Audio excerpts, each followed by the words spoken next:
नमस्कार दोस्तों, स्वागत है आपका अपना ही यूट्यूब चैनल टुडे एग्जाम पर। दोस्तों, जैसा कि रेलवे के विभिन्न एग्जाम हेतु जो हम लोग 30 सीरीज देख रहे थे, आज हम 30 सीरीज में से क्लास नंबर 20 को देखेंगे। इससे पहले हमने 19 क्लास कर लिया है। साथ ही साथ जो बच्चे पीडीएफ ग्रुप में हैं उनको पीडीएफ भी दे दी गई है। आशा करते हैं कि देख समझ रहे होंगे। देखिए दोस्तों, कल बिहार पुलिस का रिजल्ट आया। बहुत सारे बच्चे, 50 से अधिक बच्चे ने स्क्रीनशॉट भेजा अपने रिजल्ट की। जिनका रिजल्ट हुआ उनको धन्यवाद, जिनका नहीं हुआ उनके जो है थोड़ा सा एक आध दिन रेस्ट ले लीजिए और फिर से स्टार्ट हो जाइए। मायूस नहीं होइए, क्योंकि चिंता करने से यहाँ कोई आपको पूछने वाला नहीं है, करना आपको ही होगा। तो थोड़ा सा ब्रेक लेके फिर से स्टार्ट कीजिए। कहीं ना कहीं जो है कमी रह गई होगी, इसीलिए आपका नहीं हुआ है ना। तो रिलैक्स होके फिर से स्टार्ट हो जाइए, जरूर होगा। और देखिए, समय रहते बात अगर हमारा सुन लीजिएगा तो ज़्यादा फायदा हो जाएगा आपको, है ना।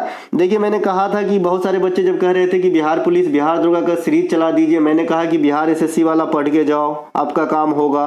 तो जो बात माने सो माने, और जो न माने उसे हम का जाने। चलिए शुरू करते हैं, है ना, पहले प्रश्नों के साथ। अगर हमारा कोई भी कंटेंट चाहिए तो इस मोबाइल नंबर पे आप व्हाट्सएप मैसेज के थ्रू कंटेंट को बाय कर सकते हैं। One step solution SSC, railway, Bihar SSC इत्यादि एग्जाम में आपको बेहतर लुक देगा, बेस्ट से बेहतर जी, है ना। और मेरा यही प्रयास है कि जो बच्चे वास्तव में पढ़ना चाहते हैं और किसी नामी गामी टीचर का पेड क्लास नहीं ले पाते हैं, उनके लिए मैं हूँ। ठीक है, चलिए शुरू करते हैं क्लास पहले प्रश्नों के साथ। डिस्क्रिप्शन में लिंक है, लिंक के थ्रू भी आप कंटेंट को बाय कर सकते हैं। कौन सा पदार्थ मकड़ियों के द्वारा उत्सर्जी उत्पाद डीएनए और आरएनए में भी पाए जाते हैं? देखिए, ये है गुआनिन। गुआनिन ये मकड़ियों के द्वारा एक प्रकार का उत्सर्जी उत्पाद है, और ये गुआनिन आपको, है ना, नाइट्रोजनी बेस के रूप में आरएनए में भी नजर आएगा और डीएनए में भी नजर आएगा। तो ये आपका आंसर हो गया गुआनिन। अब हम डीएनए और आरएनए के घटक देखेंगे। आरएनए के 4 घटक होते हैं नाइट्रोजनी बेस में, और डीएनए के भी 4 घटक होते हैं नाइट्रोजनी बेस में। लेकिन फर्क क्या है? 3 तो कॉमन होते हैं, एडेनिन, गुआनिन, साइटोसिन। लेकिन जहां आरएनए में यूरेसिल होता है, वहीं डीएनए में थाइमीन होता है। तो ये है डिफरेंस, बाद में कि 3 कॉमन ही रहते हैं। तो ये चारों घटक आपको याद होना चाहिए। एक का याद रख लीजिएगा, दूसरे का याद हो जाएगा, बस थाइमीन को रिप्लेस करना है। ये थाइमीन अपन किसे कहते हैं? विटामिन B1 को थाइमीन भी कहते हैं। और इसके कमी से कौन से रोग हो रहा था? बेरी रोग हो रहा था। आज की इस वीडियो में हम रोग वाला सभी बात करेंगे, है ना। कौन संक्रामक है, कौन असंक्रामक है। बच्चे 2-4 याद करके एग्जाम में गलती करके आ जाते हैं, आज के बाद नहीं होगा। इनके अलावा डीएनए कोशिका के नाभिक न्यूक्लियस में पाए जाते हैं। इसके अलावा ये माइटोकॉन्ड्रिया के अंदर भी पाए जाते हैं। आपका क्या? डीएनए, है ना। डीएनए जो है ये माइटोकॉन्ड्रिया में भी पाए जाएंगे। माइटोकॉन्ड्रिया को क्या कहा जाता है? सेल का पावर हाउस कहा जाता है ना। सेल का पावर हाउस कहा जाता है किसे? माइटोकॉन्ड्रिया को। इसे ध्यान रखेंगे।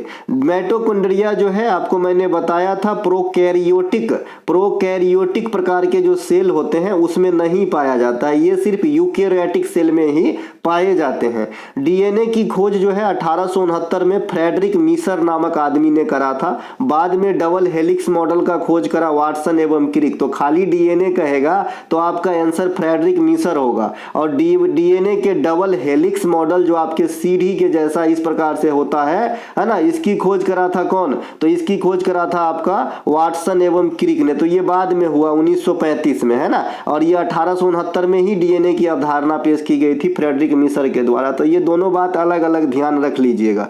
इनके अलावा, है ना, पीचर प्लांट के पौधे जो हैं ये कीट पतंग को खाते हैं। ये डायरेक्ट पूछा जाता है, जैसे घटपर्णी वगैरह हो गया, यूट्रिकुलेरिया वगैरह हो गया, ये सब क्या होता है? कीट खा लेता है ना। तो ये आपको ध्यान रखना है ना।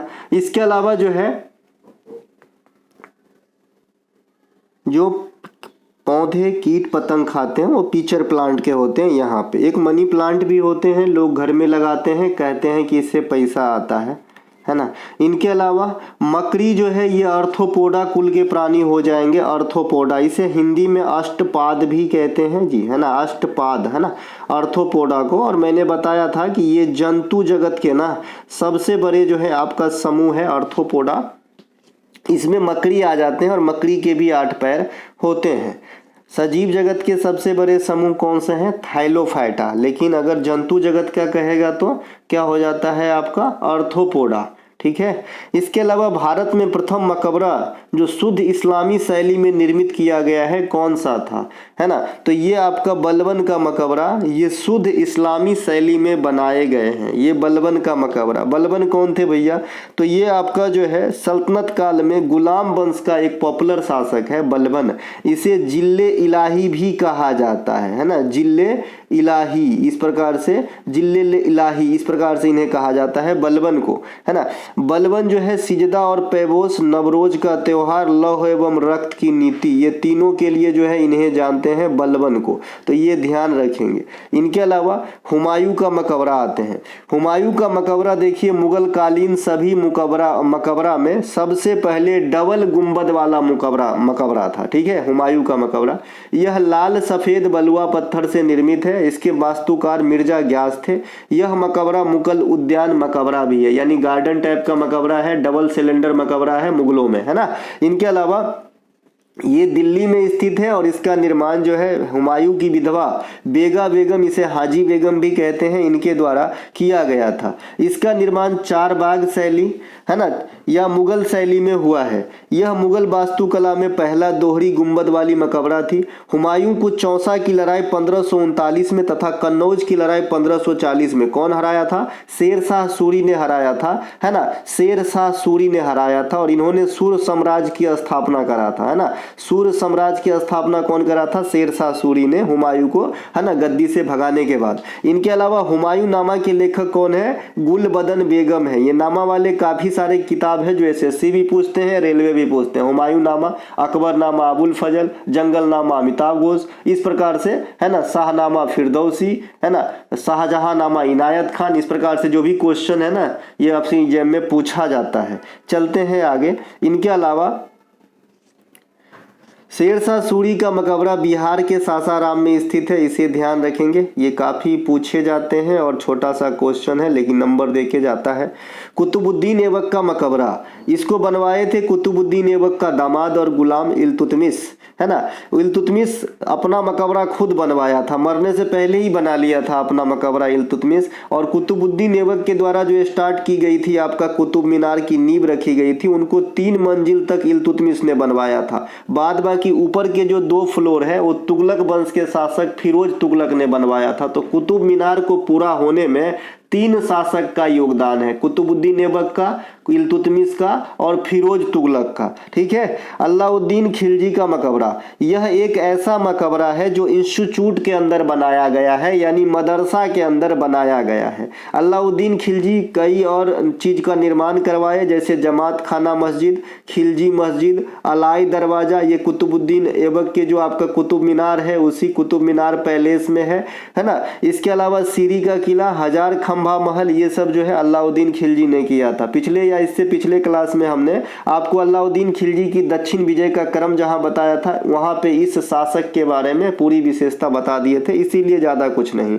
एतमादुल्ला का मकबरा, यह आगरा में स्थित है, जो भारत में पूर्ण रूपेण सफेद संगमरमर से निर्मित पहला मकबरा है। पूर्ण रूप से सफेद संगमरमर से, खाली संगमरमर से कहेगा तो फिर मांडू में हो जाएगा जो आपके मध्य प्रदेश में है मकबरा है वो, ठीक है। लेकिन अगर सफेद संगमरमर लगा दिया, अब पूर्ण रूपेण लगा दिया, तो एतमादुल्ला का मकबरा होता है जो आगरा में है। और ये नूर जहां जो जहांगीर की पत्नी थी, इन्होंने बनवाया था अपने पिता के याद, ग्यास बेग के याद में, ठीक है। इसमें आपका प्युतरा द्योरा नामक चित्रकारी देखने को मिलेगा जो ताजमहल में भी है। प्युतरा द्योरा क्या होता है, पत्थरों को चिपकाना, रंगीन पत्थरों को चिपकाना, उससे जो है आकृति वगैरह बनाना, ये का जो है कला है जो इस प्रकार इस मकबरा में आपको देखने को मिलेगा। इनके अलावा इंडो इस्लामिक वास्तुकला में दोहरे गुंबद का पहला उदाहरण दिल्ली में सिकंदर लोदी का मकबरा है। दिल्ली सल्तनत में इसकी शुरुआत लोदी वंश ने किया था। अभी मैंने कहा कि भाई जो आपका हुमायूं का मकबरा है वो मुगल कालीन दोहरे गुंबद वाला है,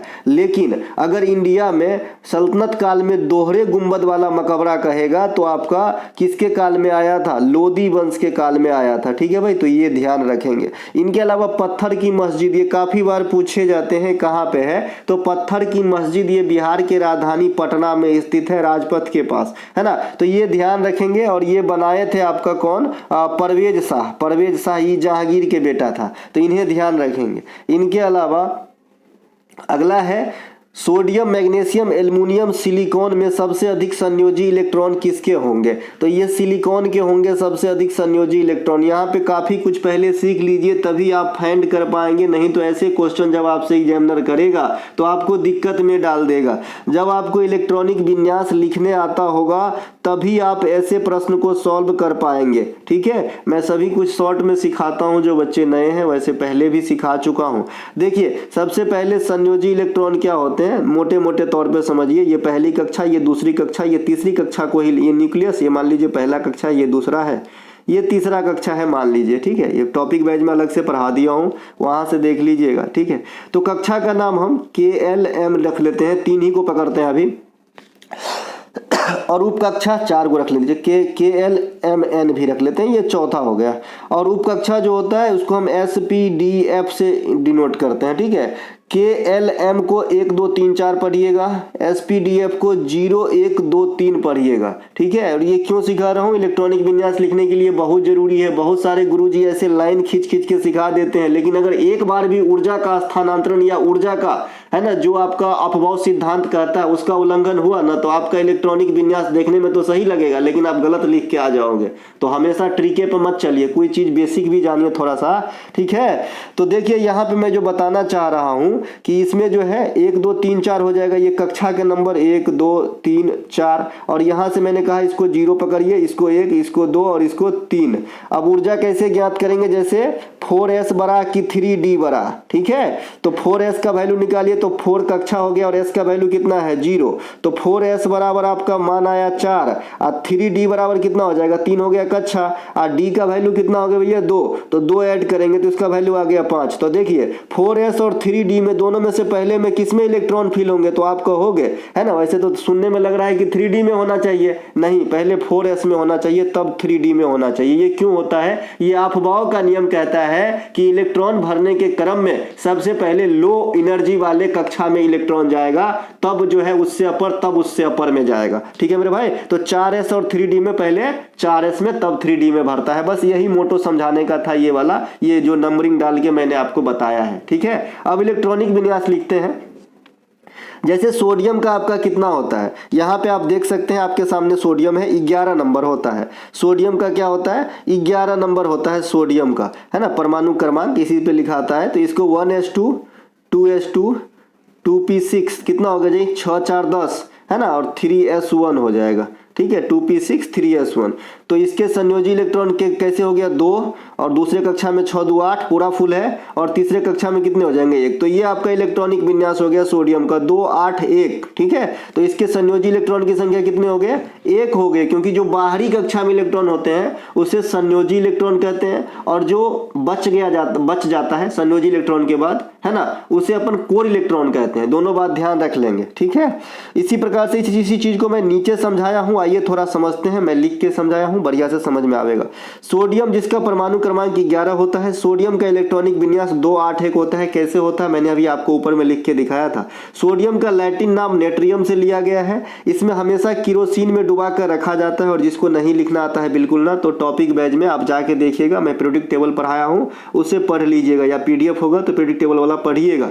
क्योंकि यह ऑक्सीजन के संपर्क में आते ही तुरंत जलने लगता है, पानी में आग लगा देता है सोडियम, है ना, इसीलिए इसे किरोसिन में डुबा के रखा जाता है। सोडियम काफी मुलायम होने के कारण इसे आप आसानी से चाकू इत्यादि से काट सकते हैं। मैग्नीशियम भी और लिथियम भी मुलायम होते हैं, उसे भी आप काट सकते हैं। इनके अलावा मैग्नीशियम, इसका परमाणु क्रमांक होता है 12 जी, है ना। 12 का कैसे लिखेंगे 1s2 2s2 2p6 3s2, अभी गिनेंगे 2 2 4 6 10 और 2 12। तो यहाँ पे इसको अगर हम अलग करेंगे तो 2 गो हो गया, 6 2 8 गो हो गया, और तीसरे में 2 गो हो गया। तो यहाँ पे संयोजी इलेक्ट्रॉन की संख्या 2 हो गया। तो Mg में 2 गो, सोडियम में 1 गो हुआ, है ना।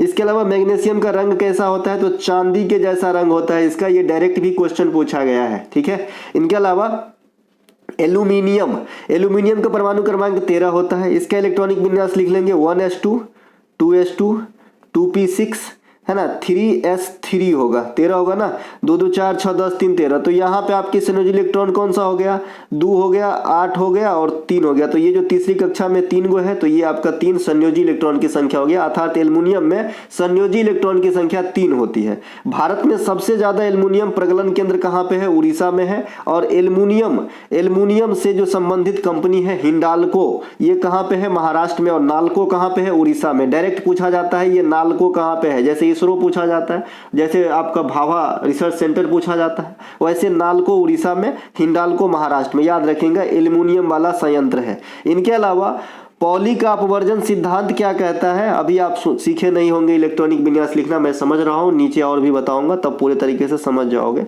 पॉली का अपवर्जन सिद्धांत क्या कहता है कि एक समय में एक कक्षक में 2 ही इलेक्ट्रॉन रह सकते हैं। ठीक है, एक कक्षक में 2 ही इलेक्ट्रॉन रह सकते हैं, वो भी विपरीत दिशा में रहेंगे। ठीक है, तो ये पॉली का आपका जो है नियम होता है। दूसरा होता है कि इलेक्ट्रॉनिक विन्यास लिखते समय कक्ष में भरने वाले इलेक्ट्रॉन अपवाह सिद्धांत के अनुसार भरते हैं। यह सिद्धांत के अनुसार इलेक्ट्रॉन सबसे पहले कम ऊर्जा वाले कक्ष में प्रवेश करते हैं, उसके बाद अधिक, और फिर उसी क्रम में भरते चले जाते हैं। लेकिन इसका कुछ अपवाद है, जैसे क्रोमियम 24 है ना, कॉपर ऑरम 79, एजी अर्जेंटम चांदी 47, ये सब अपवाद है जो अपवाह नियम को जो है उल्लंघन करता है। तो यहां से भी क्वेश्चन आते मैंने देखा है कि निम्नलिखित में से किसके इलेक्ट्रॉनिक विन्यास लिखने के क्रम में अपवाह के नियम का उल्लंघन होता है। तो ये 4 गो है, इनको याद रख लीजिएगा। ठीक है, ये CR CU AU AG। ठीक है भाई, अब देखिए अपवाह के नियम के इलेक्ट्रॉनिक विन्यास लिखाता है कैसे। ये जो ऊर्जा वाला बात होती है, अभी मैंने 4s और 3d में आपको लिख के बताया कि 4s का वैल्यू 4 आया था, 3d का वैल्यू 5 आया था। 4 और 5 में बड़ा कौन, तो 5। तो सबसे पहले कम वाले में जाएगा, इसीलिए जो है आप इलेक्ट्रॉन पहले 4s में भरता है, फिर 3d में भरता है। इसी प्रकार से आप लिखेंगे। अब आप कहोगे कि s वाले 1 के साथ एक ही बार क्यों लिखते हो, तो ऐसा है, देखिए ये पहला घर, ये दूसरा घर, ये तीसरा घर, ये पहला कक्षा मान लीजिए, न्यूक्लियस छोटा सा बना देते हैं, ये पहला कक्षा है। तो इसमें जो है ना एगो s रहता है, एगो s रहता है, और एगो s में ना 2 गो इलेक्ट्रॉन, मतलब एगो कक्षक में 2 गो इलेक्ट्रॉन रहता है। अभी बना के दिखाया था। अब इसमें 2 गो घर और जुड़ जाता है, और एगो कक्ष में 2 गो इलेक्ट्रॉन, तो इसमें एगो घर है। अब ये घर यहाँ पे 3 गो घर हो जाएगा। ठीक है, 3 गो घर हो जाएगा, यहाँ पे हो गया 3 गो घर। एगो में 2 गो इलेक्ट्रॉन, तो 3 गो में मिला के 6 गो इलेक्ट्रॉन होगा, मतलब 2 गो यूहो में है, 2 गो यूहो में, 2 गो यूहो में। फिर अगला घर में आएंगे तो 2 गो घर और जुड़ जाएगा। कितना घर हो जाएगा, अब हो जाएगा 5 गो घर, एगो घर, फिर 3 गो घर, और फिर 2 गो जुड़ेगा तो फिर 5 गो घर हो जाएगा। तो यहाँ पे आप इलेक्ट्रॉन देखें कि s वाला में 2 गो हो सकता है, ये है p, ये है p में 3 गो घर तो 6 गो हो सकता है, sp d, ये है d में 5 गो घर तो 10 गो हो सकता है। तो आप देख रहे हैं कि मैक्सिमम इलेक्ट्रॉन संख्या sp-df में करेंगे तो s में होगा 2, 4 गो जोड़ेंगे तो 6, फिर 4 गो जोड़ेंगे तो 10, और फिर 4 गो जोड़ेंगे तो 14, है ना। ये कैसे होता है, एस में एगो घर जिसमें 2टा इलेक्ट्रॉन समाएगा, फिर 2टा घर, 2टा बक्सा ऐड हो जाता है पी में, तो 3 गो बक्सा हो गया, एगो बक्सा में 2 गो तो 6 गो इलेक्ट्रॉन। अब फिर डी में फिर 2टा बक्सा ऐड हो जाएगा पी से, तो 5 गो बक्सा हो जाएगा, एगो बक्सा में 2 गो इलेक्ट्रॉन, तो डी में 10 गो। एफ में क्या होगा, फिर 2 गो बक्सा नव का ऐड हो जाएगा, तो डी से एफ लिखेंगे तो 5 गो बक्सा हो जाएगा, है सॉरी 7 गो हो जाएगा, और एगो बक्सा में 2 गो इलेक्ट्रॉन तो 14 गो इलेक्ट्रॉन हो जाएगा। तो ये भी पूछा जाता है ना, कि उपकक्षा S में मैक्सिमम इलेक्ट्रॉन 2, उपकक्षा P में मैक्सिमम इलेक्ट्रॉन 6, फिर 4 ऐड कर देंगे, SPDF में 2 6 10 14। ठीक है, इसके अलावा जो आपका घर होता है बेसिकल, है ना, KLMN, है ना, ये कक्षा की संख्या 1 2 3 4, तो पूछता है कि इसमें मैक्सिमम नंबर ऑफ इलेक्ट्रॉन कितने होते हैं। ठीक है, तो मैंने कहा था 2 गुने कक्षा के वर्ग होते हैं, तो पहले कक्षा में 2 गुने कक्षा का वर्ग मतलब 2 होगा, दूसरे कक्षा में 2 गुने दूसरे कक्षा का वर्ग मतलब 2 का स्क्वायर तो 8 गो होगा, तीसरे कक्षा में 2 गुने 3 का स्क्वायर तो 18 गो होगा, चौथे कक्षा में 2 गुने 4 का स्क्वायर तो 32 गो होगा। तो ये कक्षा में मैक्सिमम नंबर ऑफ इलेक्ट्रॉन और उपकक्षा में मैक्सिमम नंबर ऑफ इलेक्ट्रॉन जरूर याद रखिएगा। फिर से सुनिए, अगर आपसे कहे कि कक्षक में अधिकतम इलेक्ट्रॉन कितना होता है तो मात्र 2 गो। कितना भैया, कक्षक में 2 गो होता है। जैसे एस में 1 गो कक्षक है तो 2 गो इलेक्ट्रॉन होता है एस में, पी में 3 गो कक्षक हो जाता है तो 6 गो हो जाता है। मतलब 1 गो कक्षक में 2 गो इलेक्ट्रॉन, कक्षा में मैक्सिमम नंबर ऑफ इलेक्ट्रॉन निकालने के लिए 2 गुने कक्षा का स्क्वायर है ना, और उपकक्षा में 2 से स्टार्ट करेंगे एस, फिर 4 जोड़ेंगे तो पी का निकलेगा 6 गो, फिर 4 गो जोड़ेंगे तो डी का निकलेगा 10 गो, अब फिर 4 गो जोड़ेंगे तो एफ का निकलेगा 14 गो। ये 3 गो बात अलग अलग से ध्यान रखिएगा राजा, काम आवेगी आपको, है ना। इनके अलावा दक्षिण अमेरिका में मध्य अक्षांशीय घास के मैदान को किस नाम से जाना जाता है? तो पंपास। पंपास ये पहले भी आपने पढ़ा होगा, यहाँ पे कुछ और बताना है इसीलिए रखा हूं, है ना। उत्तरी अमेरिका में यहाँ के घास के मैदान को प्रेरीज कहा जाता है। ये मुख्य रूप से कनाडा, संयुक्त राज्य अमेरिका, मैक्सिको में फैले हुए हैं। इन क्षेत्रों में समशीतोष्ण जलवायु पाई जाती है। यहाँ की घास लंबी होती है। माफ कीजिएगा दोस्तों, सर्दी है ना। देखिए ये इसलिए रखा हूं कि जैसे आपका उत्तरी अमेरिका तो बहुत दिन से पढ़ते आए, लेकिन यहाँ पे पार्टिकुलर कोई देश का नाम दे देगा, पते ना है कि कहाँ पड़ता है, तो आप तो बोलेंगे ऑप्शन में ना है, अब कौन सा टिक करें, तो इसीलिए रखना जरूरी समझा मैंने। मध्य अमेरिकी देश तथा मैक्सिमम में जो आपका स्थानांतरित कृषि होती है, काट छांट वाली, स्लाइस एंड बर्न वाली, ऐसे कृषि को मिल्पा कहा जाता है। कहाँ पे? अमेरिका में या फिर मैक्सिको में। जैसे अपने झारखंड में कुरुबा कहा जाता है ना, और पूर्वोत्तर भारत में झूमिंग कृषि कहा जाता है। दक्षिण अमेरिका, यहाँ के घास के मैदान को पंपास कहते हैं, है ना, जो मुख्य रूप से अर्जेंटीना, उरुग्वे, ब्राजील के कुछ हिस्सों में पाए जाते हैं। यह क्षेत्र कैसा होता है? समशीतोष्ण होता है और उपोष्णकटिबंधीय जलवायु वाला होता है। वेनेजुएला तथा ब्राजील में स्थानांतरित कृषि को कोनिको कहते हैं। कोनिको, एगो कैमरा आता था पहले, कोनिको, है ना, ये कोनिको कहा जाता है आपका वेनेजुएला और आपका ब्राजील में, कि क्या जो आपका स्लाइस एंड बर्न वाली कृषि होती है, स्थानांतरित कृषि होती है उसे, है ना। मैंने घास के मैदान के साथ स्थानांतरित कृषि भी पढ़ाना है, क्योंकि पिछले एनटीपीसी 2021 में स्थानांतरित कृषि पूछा गया था आपके विदेशों का। इनके अलावा यूरेशिया, यूरोप और एशिया, इस महादेश में पाए जाने वाले घास के मैदान को स्टेपी कहते हैं। चाहे एशिया कहे चाहे यूरोप, आपको स्टेपी टिक करना है। ये पूर्वी यूरोप, रूस और मध्य एशिया में फैले हुए हैं। यहाँ ठंडी जलवायु होती है। इसके अलावा अफ्रीका में यहाँ के घास के मैदान को सवाना कहते हैं। ये काफ़ी पॉपुलर है और ये शुष्क घास के मैदान होते हैं। सहारा मरुस्थल भी है जो आपके अफ्रीका में ही है ना, जो मुख्य रूप से उप सहारा अफ्रीका में पाया जाता है। अब ये सवाना कहाँ पे पाए जाएंगे? तो ये सहारा के करीब ही पाए जाते हैं। सवाना उष्णकटिबंधीय क्षेत्र है जहाँ घास के अलावा पेड़ भी कम मात्रा में पाए जाते हैं, है ना। इनके अलावा जो है आपका वेस्टर्न, पश्चिमी अफ्रीका में स्थानांतरित कृषि को लोगन कहते हैं, जबकि मध्य अफ्रीका में स्थानांतरित कृषि को मोसाले कहते हैं। तो ये दोनों ध्यान रखेंगे, लोगन कहते हैं अफ्रीका के वेस्टर्न रीजन में, और जो मिड रीजन है वहाँ पे इसे मोसाले कहते हैं। तो मिड से मो याद रख लेंगे, काम होगी, है ना। अफ्रीका में जो स्थानांतरित कृषि होती है उनका अलग अलग नाम है। दक्षिण अफ्रीका में शीतोष्ण घास के जो मैदान होते हैं, ठंडा वाला, उसे बेल्स कहा जाता है, और अभी आपने देखा शुष्क वाले को सवाना कहा जाता था। दक्षिण अफ्रीका कहने का मतलब, इसके अलावा ये जो बेल्स है ये आपके जिम्बाब्वे, नामीबिया इत्यादि में भी पाए जाएंगे। ऑस्ट्रेलिया में घास के मैदान को डॉन्स कहते हैं, है ना, इसे आउटबैक भी कहा जाता है।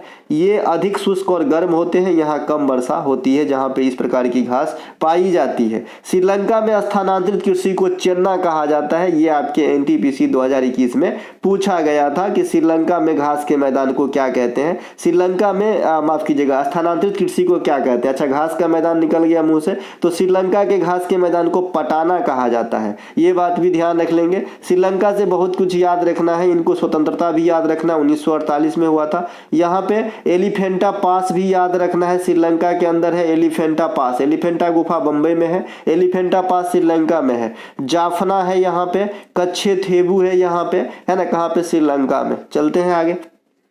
कटहल इसका राष्ट्रीय फल है। कैंडियान इसके जो है मुख्य डांस है श्रीलंका का, कंडियान।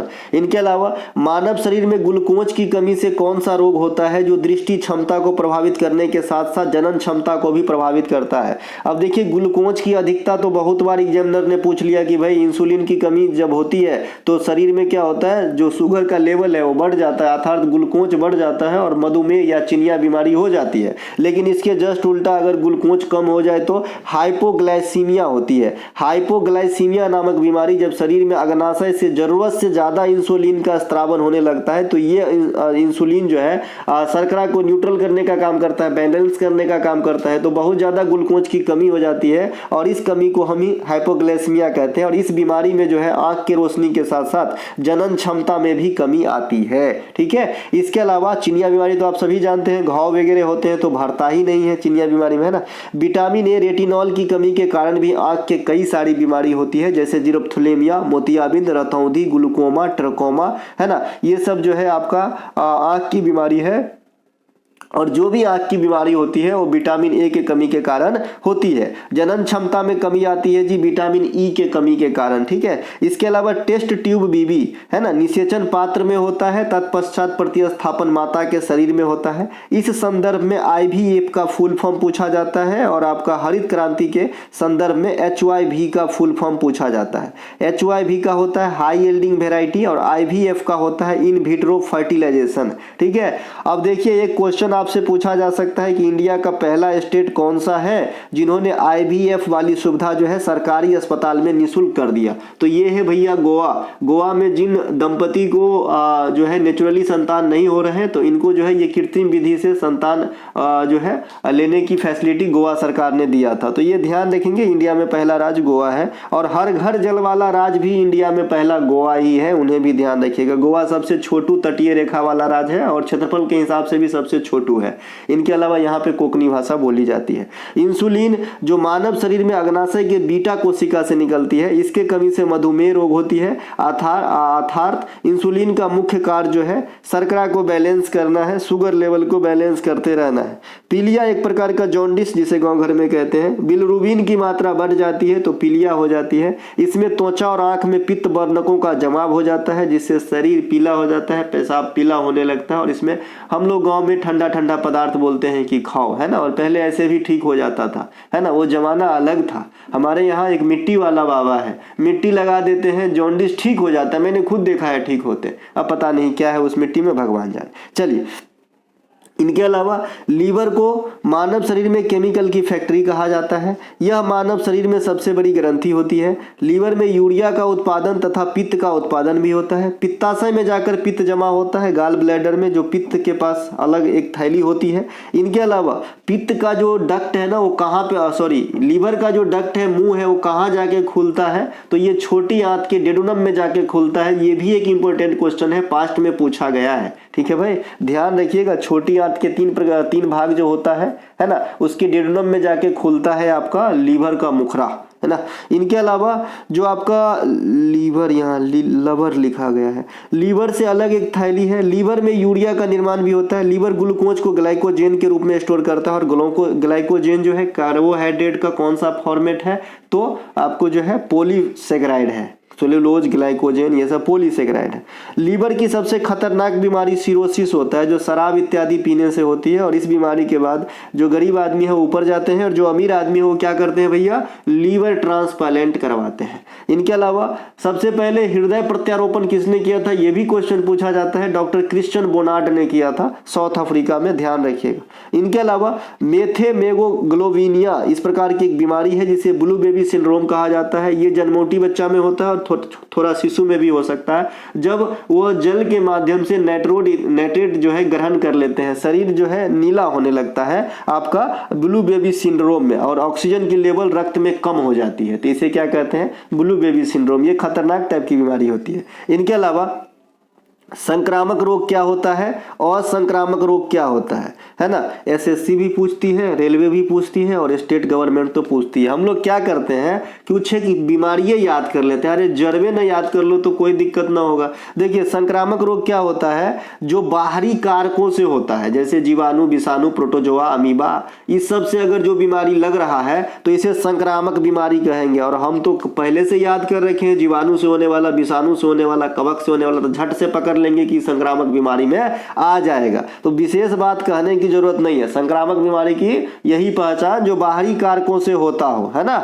इसके अलावा असंक्रामक बीमारी क्या होता है, ये शरीर में होने वाली अनियंत्रित बदलाव या फिर जो है बढ़िया रहन सहन के न वजह से मतलब न होना, उसके वजह से जो बीमारी होती है ये आपका असंक्रामक बीमारी कहलाता है। जैसे कैंसर है ना, ये असंक्रामक बीमारी में आता है। कैंसर क्या होता है, शरीर में अनियंत्रित कोशिका विभाजन होने लगती है, जरूरत से ज्यादा कोशिका विभाजन होने लगती है। विभाजन न हो तो दिक्कत, बहुत ज्यादा हुआ तो महादिक्कत। ठीक है भाई, तो ये असंक्रामक बीमारी होता है। ये हाथ पैर छूने और कोई अन्य कारण से शारीरिक टच में आने से जो है ये बीमारी नहीं फैलती है, लेकिन संक्रामक बीमारी फैलती है। देखिए कैंसर को भी कहा जाता है कई महीनों की वायरस से होती है ना, तो इसे भी आप बाहरी कारकों से रिलेट करेंगे, लेकिन कैंसर जो है असंक्रामक रोग का जो है उदाहरण है, इसीलिए मैंने कैंसर का ही उदाहरण लिया है। बाद बाकी और बीमारी मधुमेह है, इंसुलिन का मामला गड़बड़ा जाता है तो मधुमेह हो जाता है, खून के मामला गड़बड़ाता है तो एनीमिया हो जाता है ना।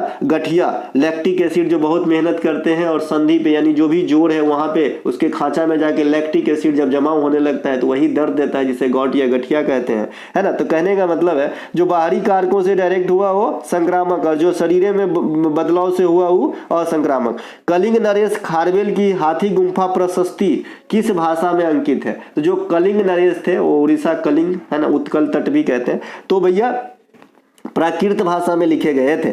इससे पता चलता है कि कलिंग जो थे ये मतलब खारवेल जो थे ये जैन धर्म को फॉलो करते होंगे, है ना भैया, क्योंकि जो जैन धर्म में उपदेश है ये प्राकृत भाषा में महावीर साहब के द्वारा दिया गया था, और जो आपका बौद्ध धर्म का उपदेश है वो पाली भाषा में भगवान बुद्ध के द्वारा दिया गया था। ठीक है, तो भैया ये ध्यान रखेंगे कलिंग नरेश का जो हाथी गुम्फा अभिलेख है ये प्राकृत भाषा में है। कलिंग नरेश खारवेल जैन धर्म को मानते थे। हाथी गुम्फा अभिलेख, गुफा नहीं है ये सही आप देख रहे हैं, गुम्फा ही है। ये कलिंग नरेश खारवेल से जुड़ा हुआ है, यह प्राकृत भाषा में लिखी गई है। इस लेख की खोज जो है ना ए स्टर्लिंग ने किया था। जैसे सांची के स्तूप बनवाया अशोक लेकिन खोजा हेनरी टेलर ने, है ना, तो वैसे ही ये जो आपका अभिलेख है संबंधित तो है खारवेल से, लेकिन खोजने का प्रयास, लैम्पलाइट में लाने का प्रयास ए स्टर्लिंग के द्वारा किया गया था।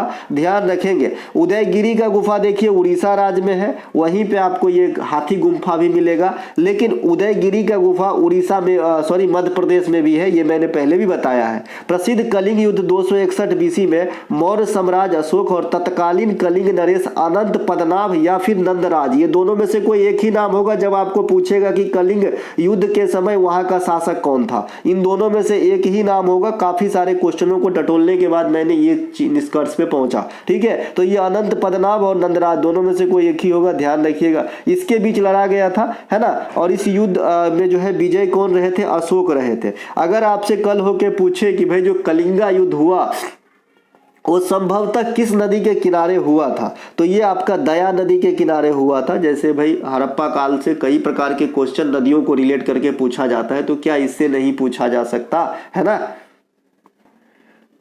तो दया नदी के किनारे हुआ था आपका ये कलिंग युद्ध, इसे ध्यान रख लेंगे।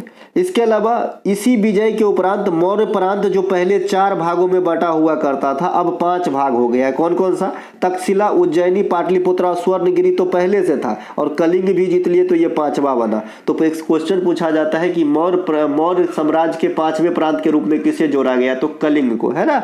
इसके अलावा राजा अशोक शासन संभालने के 8वें वर्ष में युद्ध किए थे, ये क्वेश्चन एसएससी पूछता है, ये पार्टिकुलर लाइन। इसके अलावा कलिंग युद्ध के बाद अशोक का हृदय परिवर्तन हो गया तथा उसने धर्म को अपनाने का फैसला ले ली। उपगुप्त नामक बौद्ध भिक्षु से बौद्ध धर्म का दीक्षा लिए थे।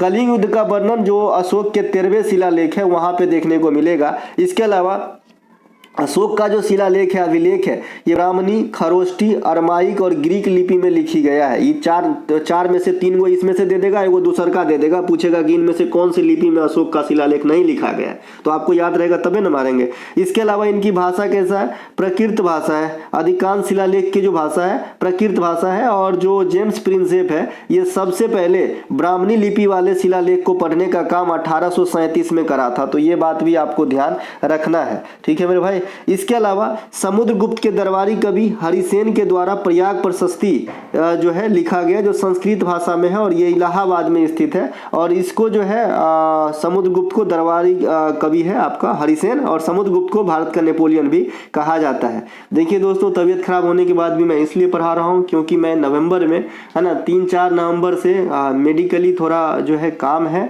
ना, तो 10-12 दिन लग सकते हैं। ठीक है, तो इसीलिए उस दरमियान शायद मैं आपको नहीं पढ़ा सकूं, है ना। तो इसीलिए मैं चाहता हूं कि बिना गवाए एक भी दिन पर दिन जितना हो सके मैं आपको पढ़ा दूं, ठीक है, ताकि आपका पढ़ाई डिस्टर्ब नहीं हो। तो ये चीज़ आपको भी कहीं ना कहीं सोचना होगा, ठीक है मेरे भाई। आप देख रहे होंगे, हमारी आवाज़ से आपको पता चल रहा होगा कि मैं किस स्थिति में हूँ, है ना। नाइट ड्यूटी करके आया हूँ, 1.5 घंटा सोया हूँ मैं, और पता नहीं नींद भी नहीं आता है, ठीक है। तो इस चीज़ की थोड़ा सा लाभ आप ले लीजिए, आप सफल हो जाएंगे। यही हमारी जो है त्याग की फायदा है, और क्या है हमारा। चलिए, बाद बाकी तो आधे जो महानुभाव लोग हैं, बड़े बड़े दिग्गज लोग हैं, रील बना के यूट्यूब चला रहे हैं, और बाद बाकी कुछ और ही चल रहे हैं, है ना। तो आप समझ रहे हैं, मैं ये नहीं कहता कि सब ऐसे ही हैं, लेकिन कुछ तो ऐसे ही है ना। चलिए, नाइट्रोजन स्थिरीकरण करने वाला स्वतंत्र जीवी बैक्टीरिया कौन सा होता है? ये एजिटोबैक्टर होता है। कौन सा होता है? एजिटोबैक्टर होता है। नाइट्रोजनी स्थिरीकरण करने वाला स्वतंत्र जीवी बैक्टीरिया, इस पे ध्यान देंगे। नहीं तो आप कहेंगे फिर तो भाई राइजोबियम भी होता है, नाइट्रोमोनास भी होता है, उनको क्यों नहीं लिखे आप? तो यहाँ पे ये स्वतंत्र जीवी बैक्टीरिया होने के कारण ही एजिटोबैक्टर लिखा गया है। जो राइजोबियम है ना, वो सहजीविता का संबंध रखता है, जैसे लाइकेन सहजीविता का संबंध रखता है। भैया यहाँ से भी क्वेश्चन बनते हैं, सहजीविता, सहोपकारिता, सहभागिता, ये सब क्या होता है? ये सब हम 9 क्लास में पढ़े थे। सहोपकारिता क्या होता है? जैसे बगला और भैंस को देख लो, है ना। भैंस का जो है उसके शरीर का ढील निकल जाता है, जू निकल जाता है, और बगला को खाना मिल जाता है ना। तो ये सहोपकारिता का रिलेशन है। साथ में रहते हैं, सहजीविता का रिलेशन है, जैसे लाइकेन और कवक मिलके शैवाल। उसी प्रकार से जो आपका स्वतंत्र जीवी बैक्टीरिया है, ये एजिटोबैक्टर है, जो नाइट्रोजनी स्थिरीकरण में भाग लेते हैं, है ना। इसका जो है ना, नाइट्रोजनी स्थिरीकरण क्या होता है कि जो वायुमंडलीय नाइट्रोजन है, इसको नाइट्रेट में रूपांतरित करी जाती है इन जीवाणुओं के द्वारा, ताकि जो पेड़ पौधा है वो आराम से ले सके इन्हें। क्योंकि आपको पता है कि नाइट्रोजन का ग्रहण पेड़ पौधा नाइट्रेट के रूप में करते हैं। बस इतने से ध्यान हो जाएगा काम। इनके अलावा नाइट्रोजनी स्थिरीकरण में भाग लेने वाले प्रमुख बैक्टीरिया कौन कौन से हैं? तो ये है राइजोबियम, एजिटोबैक्टर, क्लोस्ट्रीडियम, बेजनेक्रिया। इस प्रकार से एजिटोबैक्टर यह एक प्रकार का सहजीवी नाइट्रोजन स्थिरीकरण बैक्टीरिया है। ये सहजीविता वाला हो गया, और वो कौन सा था? वो था स्वतंत्र वाला, को जो आपका ऑप्शन में मतलब प्रश्न बना था। इनके अलावा राइजोबियम, ये सहजीवी नाइट्रोजन स्थिरीकरण बैक्टीरिया है। और राइजोबियम आपको कहाँ पे पाया जाता है? राइजोबियम जैसा और भी आपको बहुत सारे बैक्टीरिया मिल जाएंगे। ये आपके दलहनी पौधों के जड़ में पाया जाता है, खास करके मटर पौधे के जड़ में, है ना। ये राइजोबियम आपने कई बार सुना होगा एक चीज कि भाई बहुत बार गेहूं का फसल हुआ खेत में, अब गेहूं अच्छा नहीं हो रहा है, तो गाँव घर में क्या बोलते हैं चाचा लोग? अरे इस बार मसूरी कर दो, है ना। तो मसूरी क्यों करते हैं? वो इसका भी एक प्रमुख कारण ये चीज भी है कि उसकी जो है उर्वरा शक्ति, नाइट्रोजनी जो है, ये वाला जीवाणु वगैरह बैलेंस होता रहे, ठीक है मेरे भाई। तो पहले के लोग भी काफी ज्ञानी थे, ऐसा नहीं है कि आज ही ज्ञानी। आजकल के ज्ञानी लोग क्या करते हैं? अब देखेंगे यूट्यूब पे एक नया धंधा चला है, मैं बहुत दिन से इस बात को ऑब्जर्व कर रहा हूँ। कहाँ जा रहा है हमारा समाज पता नहीं, है ना। नया नया शादी कीजिए, मियाँ बीवी दोनों जो है ना, जोक मारिए, और भी बहुत का कुछ, है ना। और इससे जो है बढ़िया, कुछ करने की जरूरत नहीं है, आराम से जो है कमाई हो रही है, घर संसार चल रही है। तो ये कहाँ जा रहा है हमारा समाज मुझे पता नहीं, है ना। तो हमें भी बहुत अच्छा लगता है, नीचे जाके लाइक कर देते हैं, अरे बढ़िया, क्या बढ़िया, है ना। लेकिन यही चीज़ 10 साल के बाद सोच के देखिए, जब आप बाप बनेंगे, है ना, तब, है ना भैया, तब उन बच्चों पे क्या प्रभाव पड़ेगा? जो बच्चे भी तो देखते हैं भाई ये सब चीज़, ठीक है। तो अभी क्या ही कहना, मैं तो जीना छोड़ना चाहता हूँ, लेकिन जा भी तो नहीं सकता कहीं, है ना। खाद्य पदार्थ में प्रोटीन का परीक्षण किस घोल के माध्यम से किया जाता है? CuSO4, है ना। इसीलिए बच्चे वो लोगों को जितना हो सके मोबाइल से दूर रखें, जो भी अपने पारिवारिक बच्चे हैं, ये हिदायत देना चाहूँगा, है ना। इससे तो वैज्ञानिक कारण है ही, जो रेडिएशन वगैरह निकलते हैं, और ये जो चल रहे हैं यूट्यूब वगैरह, वो भी एक कारण ही है ना। CuSO4 ये जो है खाद्य पदार्थ में प्रोटीन का परीक्षण के जो है अनुमान लगाने वाली घोल CuSO4 और कास्टिक सोडा, ये दोनों का प्रयोग होता है। कहीं पे लिखा होगा कास्टिक सोडा, यहाँ पे भी लिखा है ना। कॉपर सल्फेट और कास्टिक सोडा के माध्यम से आप किसी भी भोज्य पदार्थ में ये पता करेंगे कि इसमें प्रोटीन है कि नहीं, क्योंकि वो बैगनी रंग में अगर टर्न हो जाती है तो प्रोटीन होती है, नहीं टर्न हुआ तो मानते हैं कि प्रोटीन नहीं है इसमें। प्रोटीन के पचने वाली एंजाइम ट्रिप्सिन पैंक्रियाज के एक्सोक्राइन, यानी जो आपका बहिस्रावी ग्रंथि होती है वहाँ से निकलती है, प्रोटीन को पेप्टोन्स और पॉलीपेप्टाइड्स में बदलता है। कौन भैया? ये ट्रिप्सिन। कहाँ से निकल रहा है? पैंक्रियाज से। इसीलिए पैंक्रियाज जो है ये मिक्स्ड ग्लैंड है ना, मिश्रित ग्रंथि है। कैसे? क्योंकि यहाँ से जो है हार्मोन भी निकलता है, जैसे इंसुलिन इसी पैंक्रियाज से निकलता है, अग्नाशय से, और इसी पैंक्रियाज से आपका जो है एंजाइम भी निकल रहा है, ट्रिप्सिन। ठीक है, तो ये दोनों काम करता है, अंतःस्रावी और बहिःस्रावी का। इनके अलावा खाद्य पदार्थ का संरक्षण सोडियम बेंजोएट से होता है। टिंचर आयोडीन का घोल बनाने के लिए आयोडीन के साथ इथेनॉल और पानी का मिलान करते हैं। अम्लराज बनाने के लिए हाइड्रोक्लोरिक अम्ल और नाइट्रिक अम्ल का प्रयोग करते हैं, इसमें सोना घुल जाता है। मिल्क ऑफ मैग्नीशिया का इस्तेमाल पेट की अम्लता दूर करने के लिए किया जाता है। अगला प्रश्न है, कृषि संबंधी महत्वपूर्ण संगठन खाद्य नीति अनुसंधान संस्थान का मुख्यालय कहाँ पे है? तो ये वाशिंगटन डीसी अमेरिका के अंदर है। ध्यान रखेंगे 1975 में बसा था। इसे शॉर्ट फॉर्म में IFPRI लिखते हैं, EFPRI, international food policy research institute. एक एगो FAO जो है ये अलग है, ये 1945 में आया था, रोम में मुख्यालय है इसका, और ये एगो अलग चीज है। तो दोनों अलग अलग चीज है। इसके अलावा प्रतिवर्ष जो ग्लोबल हंगर इंडेक्स आपका जो जारी करता है, इस संस्था का नाम पूछा जाता है। तो एक भ्रष्टाचारी वाले का भी पूछा जाता है, जो ट्रांसपेरेंसी इंटरनेशनल के द्वारा जारी किया जाता है। सुनिएगा, भ्रष्टाचारी वाला, और जो हंगर वाला है, भूख वाला है, वो भूख वाला जारी करता है बेल्ट हंगर लीफ, इस प्रकार का ये संस्था का नाम है, ये है ना। तो ये ध्यान रखेंगे। तो ये जो ग्लोबल हंगर इंडेक्स जारी करता है, इसमें अपना रैंक 2024 के लिए 105वां है। ठीक है, 127 देश में। 2023 में 111वां स्थान था और 2022 में 107वां स्थान था। ठीक है, तो ये जो है 2-3 साल का हंगर इंडेक्स जरूर याद रख लीजिएगा, ये बहुत बड़ी मुद्दा होती है ना, कि इतने फलते फूलते देश में भी जो है हंगर में हमारी स्थिति खराब है ना। इनके अलावा खाद्य एवं कृषि संगठन FAO की स्थापना 1945 में हुआ था। इसका मुख्यालय रोम में है और ये 16 अक्टूबर को हम प्रतिवर्ष विश्व खाद्य दिवस के रूप में मनाते हैं। और इस बार जो आपका विश्व खाद्य दिवस मनाया गया है, उसका थीम रखा गया था बेहतर जीवन और बेहतर भविष्य के लिए भोजन का अधिकार। तो इसे भी ध्यान रखेंगे, बेहतर जीवन और बेहतर भविष्य के लिए भोजन का अधिकार, है ना। तो जो है इस बार का थीम था, ये तो पढ़ा ही दिए थे। अंतर्राष्ट्रीय चावल संस्थान काफ़ी पूछे जाते हैं। तो अंतर्राष्ट्रीय चावल संस्थान जो है ये आपका कहाँ पे है? फिलीपींस में है। और अंतर्राष्ट्रीय आलू केंद्र कहाँ पे है? तो ये आपका है पेरू में, है ना। पेरू की राजधानी कहाँ है? आप लोग बताइएगा, ठीक है। पेरू का राजधानी कहाँ पे है?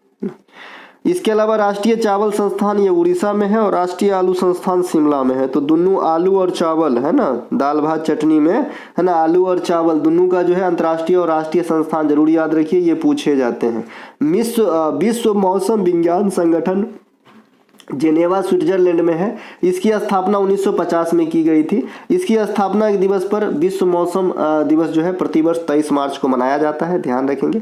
अंतर्राष्ट्रीय जल प्रबंधन संस्थान की स्थापना 1985 में किया गया था और इसका मुख्यालय श्रीलंका के अंदर है जी, जल वाला। इनके अलावा राष्ट्रीय जल अकादमी भी है, ये पूना में है 1988 में, है ना। एगो NDA है खड़गवासला में है, ये भी पूछा जाता है ना। इसके अलावा Indian council of agriculture research की स्थापना जो आईकार बोलते हैं, ICAR, ये 1929 में हुआ था। हेडक्वार्टर इसके दिल्ली में है और वर्तमान निदेशक बने हैं डॉक्टर हिमांशु पाठक, ठीक है। और जो IACR होते हैं, है ना, ICAR, इकार, इसमें जो होते हैं ना अध्यक्ष, वो तत्कालीन यानी करेंट वाला जो आपका कृषि मंत्री होते हैं वही होता है। और वर्तमान में कृषि मंत्रालय के मंत्री कौन है? शिवराज सिंह चौहान, जो पहले आपके MP के मुख्यमंत्री थे और इस मंत्रिमंडल में, केंद्र में मंत्रिमंडल में, है ना। इनके अलावा SAC सार्क कृषि केंद्र की स्थापना 1988 में किया गया था। मुख्यालय बांग्लादेश के ढाका में है, बांग्लादेश में है भैया, बांग्लादेश चर्चा में है। और सार्क की स्थापना कब होती है? 1985 में। सबसे अंतिम सदस्य कौन है? अफगानिस्तान। और टोटल सदस्य कितने हैं? 8। इनके अलावा मुख्यालय सार्क का कहाँ पे है? काठमांडू में। और ये है क्या? सार्क कृषि केंद्र। हम इसमें कृषि वाले बातों को रखें। इनके अलावा केंद्रीय खाद्य प्रौद्योगिकी अनुसंधान संस्थान की स्थापना 1950 में किया गया था। इसका मुख्यालय मैसूर कर्नाटक में है। मैसूर कर्नाटक में एगो बहुत बड़ी चीज का मुख्यालय है, राष्ट्रीय भाषा आयोग का मुख्यालय है ना। भाषा संस्थान जो है, भाषा संस्थान, ये आपका मैसूर के अंदर है, ये ध्यान रखिएगा। इसके अलावा भारतीय खान ब्यूरो की स्थापना 1948 में हुआ था और ये आपका कहाँ पे है? नागपुर के अंदर है। और हाल में ही इन्होंने अपनी 75वां वर्षगांठ मनाया है, इसीलिए चर्चा में रहेगा। निम्नलिखित में से किस यंत्र का प्रयोग, है ना, विकिरण तीव्रता मापने के लिए किया जाता है? जो विकिरण की तीव्रता होती है ना, तीक्ष्णता होती है उसे मापने के लिए करते हैं थर्मोपाइल का। अत्यधिक उच्च टेम्परेचर मापते हैं पैरोमीटर से, छोटा छोटा टेम्परेचर आप थर्मामीटर से भी मापते हो। वर्षा मापन यंत्र को हम रेनेज भी कहते हैं, यूडोमीटर भी कहते हैं।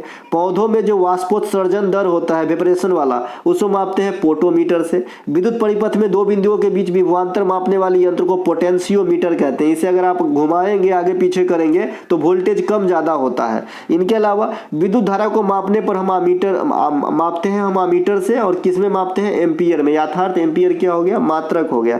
अति लघु कणों को देखने के लिए इलेक्ट्रॉन माइक्रोस्कोप का प्रयोग करना चाहिए। वायुमंडलीय दाब को बैरोमीटर से मापते हैं और इससे मौसम का पूर्वानुमान भी लगाया जा सकता है। अगर झट से गिर गया तो तूफान आएगा, धीरे धीरे चलेगा तो साफ रहेगा मौसम। भारत के पूर्वी तट का सबसे पुराना बंदरगाह तो चेन्नई बंदरगाह है। ये कृत्रिम बंदरगाह है, लेकिन अगर आपसे एक क्वेश्चन पूछा जाए कि ब्रिटिश ईस्ट इंडिया कंपनी द्वारा निर्मित भारत में सबसे पुराने संचालित बंदरगाह कौन सा है, तो कोलकाता बंदरगाह। ध्यान रखिएगा, बीबीआई करके रखिएगा, रेलवे वाली बात है ये, है ना। इनके अलावा अंग्रेजों ने हुबली नदी के किनारे अपनी पहली फैक्ट्री 1651 में डाला था। अब देखिए यहाँ पे 1651 के साथ पहली इसलिए लगा है क्योंकि ये हुबली नदी इस क्वेश्चन को जो है ना ये लगाने पे मजबूर करता है। नहीं तो पहली फैक्ट्री थोड़ी ना हुबली नदी पे आया था, मतलब खाली ये पहला फैक्ट्री थोड़ी था इंडिया में, इससे पहले तो सूरत इत्यादि में लगा चुके थे, ठीक है। लेकिन ये हुबली नदी लगा के जो है इसको इसी लाइन में पूछता है। इसके अलावा देश में 13 प्रमुख बंदरगाह है, 200 से अधिक छोटा छोटा बंदरगाह है। जवाहरलाल नेहरू बंदरगाह JNPT, जिसे नाहवा सावा भी कहा जाता है,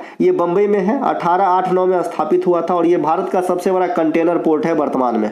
इनके अलावा मरमा गोवा, यह बंदरगाह जुआरी नदी के समीप गोवा में स्थित है और इस बंदरगाह से सबसे अधिक आयरन ओर का जो है निर्यात होता है। भारत में सबसे सुरक्षित लैंडलॉक्ड बंदरगाह कौन सा है, विशाखापत्तनम। और विशाखापत्तनम बंदरगाह जो है ये सबसे गहरी बंदरगाह भी है इंडिया के अंदर।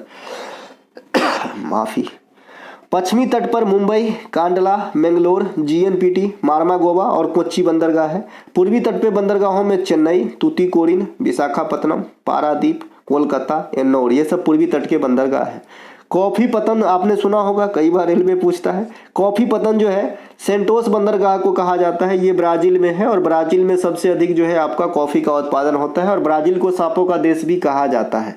देश में सबसे लंबी राष्ट्रीय जलमार्ग 1 है जो इलाहाबाद से हल्दिया को जोड़ता है और ये गंगा नदी प्रणाली में स्थित है। राष्ट्रीय जलमार्ग 2 जो है ढुबरी से सादिया को जोड़ते हैं। अगला है, वर्तमान समय में भारत में विस्टाडोम क्या है, तो विस्टाडोम भारतीय रेलवे का एक लग्जरी कोच है ना। आप लोग गूगल से देख लीजिएगा, ये एक ऐसा कोच है कि पूरा जो है पारदर्शी रहता है और बहुत स्पीड भी चलता है और पारदर्शी भी रहता है। इससे क्या होता है कि जब पहाड़ी इलाके से तो आपको पर्यटन के जैसा वाइब्स देता है, बहुत चीज आपको सामने गुजरता हुआ दिखता है और बढ़िया लगता है। लोग एंजॉय करने जाते हैं जिनके पास टाइम और पैसा हो भैया, है ना। अपने पास न तो टाइम है और पैसा की तो बात ही ना करो, है ना। तो ये जो है विस्टाडोम क्या है, एक लग्जरी कोच है। विस्टाडोम एक प्रकार का लग्जरी कोच है जिसमें कांच की खिड़की की साइज काफी बड़ी होती है तथा चेयर जो है आपको किसी भी एंगल से टर्न कर सकते हैं। इसमें कई और डिजिटल सेवा फैसिलिटी प्रोवाइड कराया जाता है, वाईफाई वगैरह अंदर, है ना। तो ये लोग घूमने के लिए जाते हैं विस्टाडोम में। डेक्कन ओडिसी क्या है, यह भी एक लग्जरी ट्रेन है। वर्तमान समय में सबसे फास्ट चलने वाली ट्रेन 18 या जिसे वंदे भारत एक्सप्रेस कहते हैं, ये 2019 में दिल्ली से बनारस के बीच स्टार्ट करवाई गई थी। ईडन गार्डन क्या है भैया, एक प्रकार का क्रिकेट स्टेडियम है जो कोलकाता में स्थित है।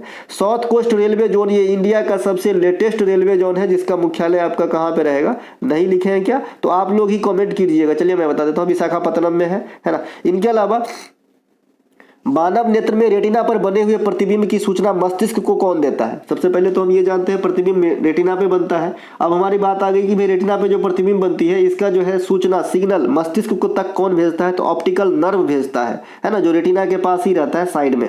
इनके अलावा मानव नेत्र में प्रतिबिंब रेटिना पर बनती है, इसे फोटोग्राफिक फिल्म भी कहा जाता है। किसे, रेटिना को, काला वाला भाग के बीच में नहीं रहता है, एक दूसरे के आंख में देखिएगा तो आपको दिखेगा प्रतिबिंब, और उसे जो है पहले प्यार का नाम दे दिया गया था, पता नहीं, है ना। इनके अलावा क्योंकि इस वस्तु का जो है वास्तविक उल्टा तथा छोटा प्रतिबिंब बनाता है रेटिना पे। रेटिना में 2 प्रकार के कोशिका पाए जाते हैं, क्षर कोशिका और शंकु कोशिका। ये भी जो है बात करके रखिएगा। क्षर कोशिका का अलग काम है, शंकु कोशिका का अलग काम है। क्षर कोशिका का काम है कि भाई जब धुंधला प्रकाश हो, कम प्रकाश हो तो भी चीजों का आभास कराना, नहीं बोलते हैं दूर पे कोई लग रहा है खड़ा है, अगर कम प्रकाश हो तो ये क्षर कोशिका काम कर रहा होता है। शंकु कोशिका जो है ये आपके प्रकाश के रंग पहचानने के लिए उत्तरदायी है, लाल, हरा, नीला इत्यादि, ठीक है। तो ये दोनों कोशिका की बनावट से बनते हैं आपके रेटिना।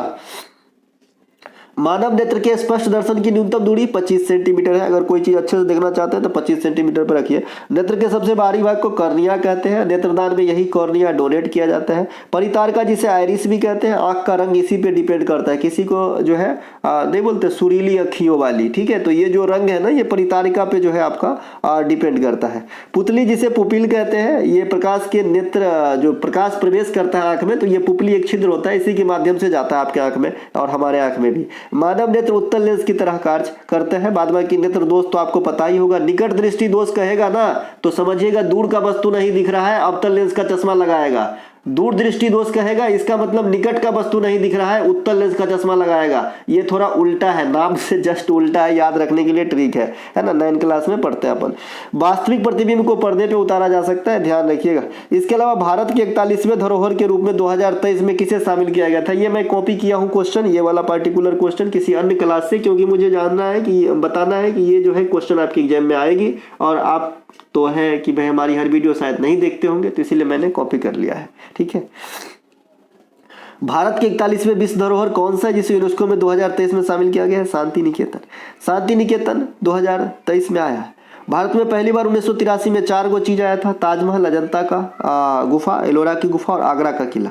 अहमदाबाद यूनेस्को द्वारा मान्यता प्राप्त भारत का पहला विरासत स्थल है, इन्हें ध्यान रखेंगे। इसके अलावा 23 विरासत शहर है ना, पहला विश्व विरासत शहर है, माफ कीजिएगा, स्थल तो सब विरासत में ना होगा जी। इसके अलावा 43 यूनेस्को विश्व धरोहर है, जिसमें 35 आपका सांस्कृतिक है, 7 प्राकृतिक और 1 आपका कंचनजंगा जो है मिश्रित है। 39वां धरोहर के रूप में धौलावीरा आया था। 40वां आया था रामप्पा मंदिर। 41वां आया था शांति निकेतन और 42वां आया था होयसल मंदिर। और अभी 43वां असम का जो है वो दफनाने की जगह आया है ना। बहुत परेशानी है सर्दी से। इसके अलावा UNESCO United Nation Education Scientific and Cultural Organisation, UNESCO जिसे अपन कहते हैं, 1945 में बसाया गया था। मुख्यालय पेरिस में होगा। प्रसिद्ध तिरुमाला मंदिर किस पहाड़ी पर स्थित है? ये चर्चा का विषय रहा था अभी, तिरुपति बालाजी है ना, तो आपको जो है पहाड़ी बाहरी ध्यान रख लेना है। तो तिरुमाला मंदिर जो है ये वेंकटाद्रि पहाड़ी पर स्थित है। प्रसिद्ध तिरुमाला वेंकटेश्वर मंदिर आंध्र प्रदेश में स्थित है। इसे तिरुपति बालाजी मंदिर भी आप कह सकते हैं। जय हो तिरुपति बालाजी, है ना। तो ये आपका भगवान विष्णु को समर्पित है और ये कहाँ पर है? तो ये आपका आंध्र प्रदेश में है, वेंकटाद्रि पर्वत के पास है। भारत में जो राष्ट्रपति भवन है ये रायसीना पहाड़ी के समीप है और इसके वास्तुकार पूछे जाते हैं एडविन लुटियस हावर्ट बेकर। रामपुरवा बैल जो बिहार से ले जाया गया था ये आपके राष्ट्रपति भवन में ही रखे गए हैं। दिलवारा का जैन मंदिर ये माउंट आबू राजस्थान में है।